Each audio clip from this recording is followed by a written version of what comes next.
आपको अन्ना हजारे तो याद होंगे।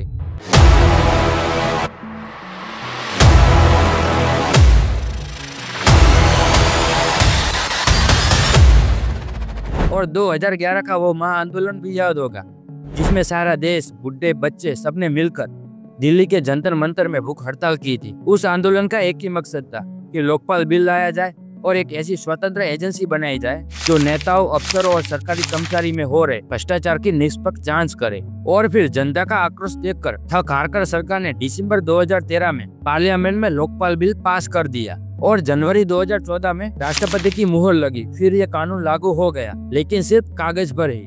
इस संस्था के अध्यक्ष यानी लोकपाल की नियुक्ति पूरे 5 साल बाद 2019 में हुई। मतलब पूरे 5 साल तक यह संस्था राम भरोसे चली। जिस संस्था को करप्शन मिटाने की जिम्मेदारी दी थी, उसने 2014 से 19 तक 5 साल में बिना लोकपाल के 30 करोड़ का खर्चा कर दिया। और पिछले 5 साल में लोकपाल का बजट 150 करोड़ से भी ज्यादा रहा, लेकिन ग्राउंड पे काम सिर्फ 0 ही हुआ। 2019 से अब तक लोकपाल को 10,000 से ज्यादा भ्रष्टाचार की शिकायतें दर्ज हुई, लेकिन उनमें से 90% तो खारिज कर दिया गया और सिर्फ 34 शिकायतों पे ही जांच शुरू हुई। और रीजन में कभी फॉर्मेट गलत बताया गया तो कभी टेक्निकल वजह दी गई। कुछ शिकायत इसलिए भी ठंडी पड़ी रही क्योंकि लोकपाल के पास जांच करने की खुद की टीम ही नहीं थी। मतलब सरकार ने बिना हाथ पैर वाली करप्शन रोकने की बॉडी बना दी। हमारे मंत्री कितने करप्ट है यह आपको बताने की जरूरत नहीं है, लेकिन लोकपाल के द्वारा कोई भी राजनीतिक या मंत्री लेवल का केस पूरी तरह से जनता के सामने नहीं आया। बात यही खत्म नहीं होती। अभी हाल ही में 35 वनों का टेंडर लोकपाल ने जारी किया,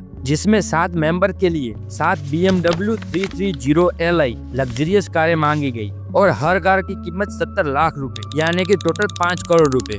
इतना ही नहीं, टेंडर में यह भी डिटेल दी गई कि कार लग्जरियस होनी चाहिए, एम स्पॉट मॉडल के साथ व्हाइट कलर में होनी चाहिए और लेग स्पेस में ज्यादा जगह होनी चाहिए। यानी काम 0, लेकिन आरामदायक लाइफस्टाइल के साथ खर्चा करोड़ों का। मतलब 2012 में हुए इतने बड़े मूवमेंट में अन्ना हजारे को और हमें सरकार की ओर से मिला तो सिर्फ ठेंगा।